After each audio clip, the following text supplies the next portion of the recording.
Hello, it's Nikki. Welcome back to part 8. In the part before and this one and the next one, we're talking all about positioning of your personal brand in terms of goal setting.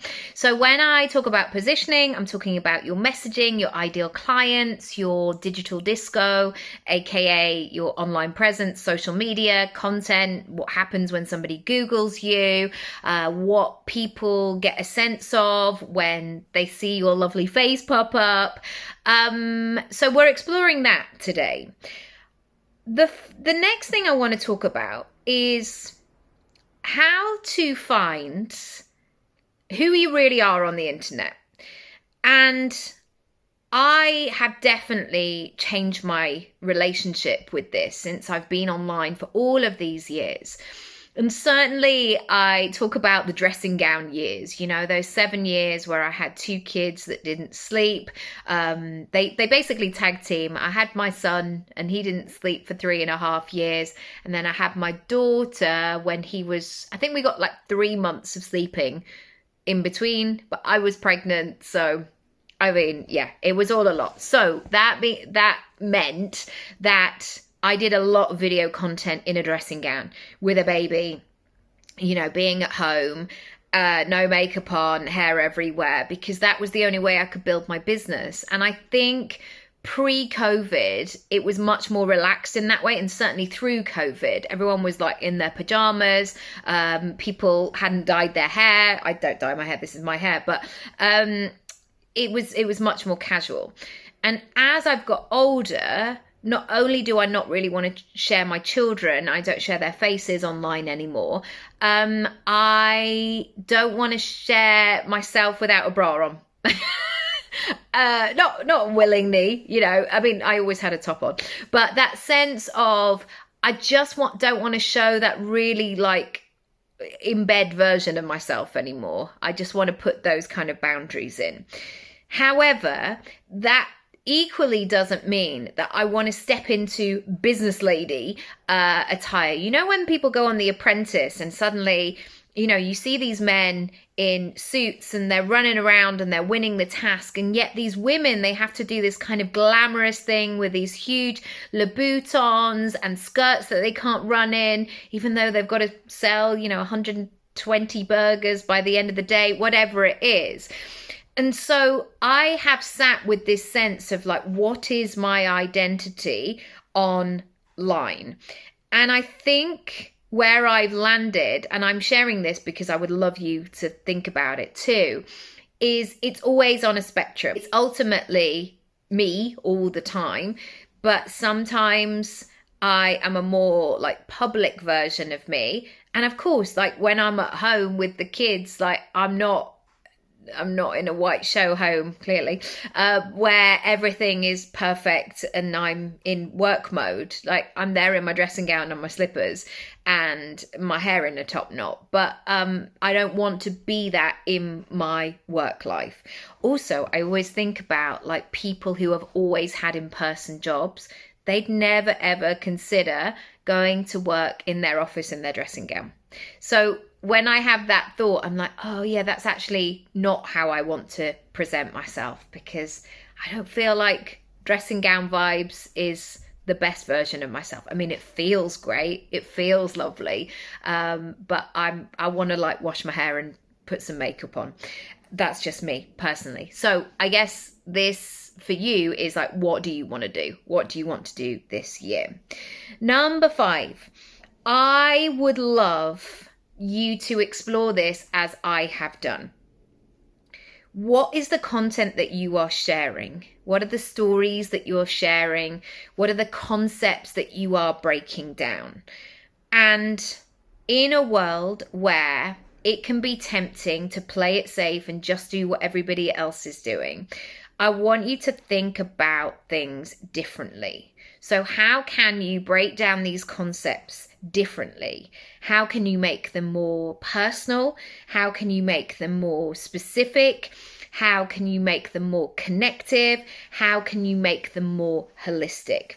There are lots of things to think about here because the internet is only getting louder.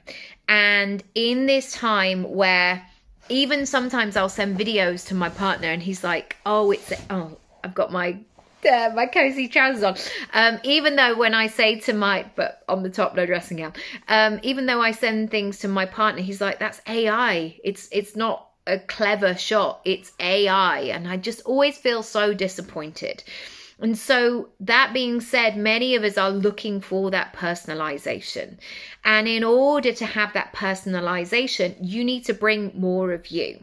So when you're thinking about how you are going to present yourself in your business online and share things, you have to be willing to do the work and think about how you do it.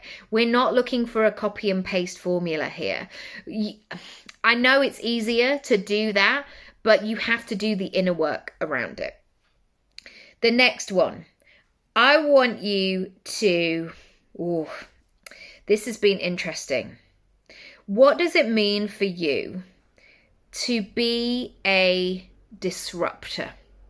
To be somebody who's going to shake up your industry for the good, for impact.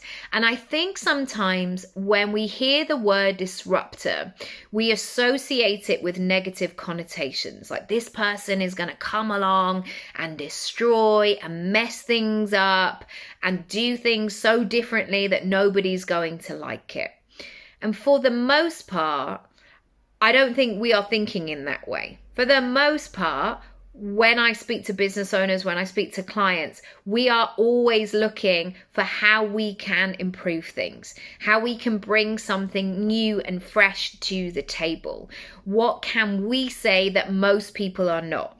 What is blindingly obvious to us that it's seemingly nobody else has even considered, has even thought about it as a possibility. And that is your time to do that. So when we think about these things, and certainly in COVID this happened, people who had always gone to work, say the dad in the family, they always went to work, and then suddenly they were going to have to work from home and see their children all the time. And they were like, but I'm on a work meeting. It's like, well, who's going to look after the children then?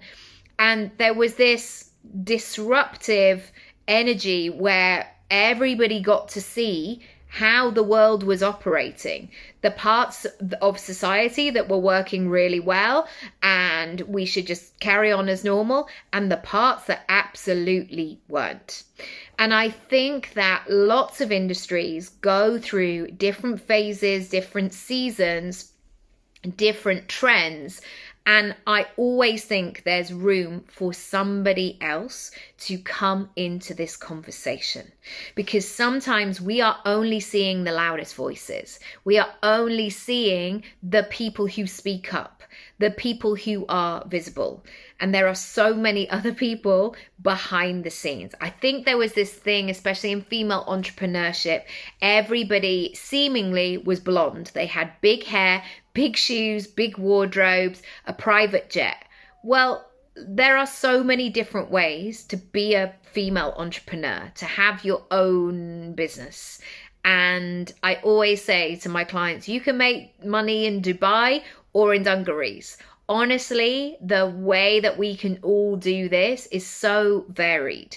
And so what you need to do, or what I invite you to do, is to take this word of disruptor and think about how you can positively and brilliantly impact your industry. What can you bring to the table that nobody else is saying?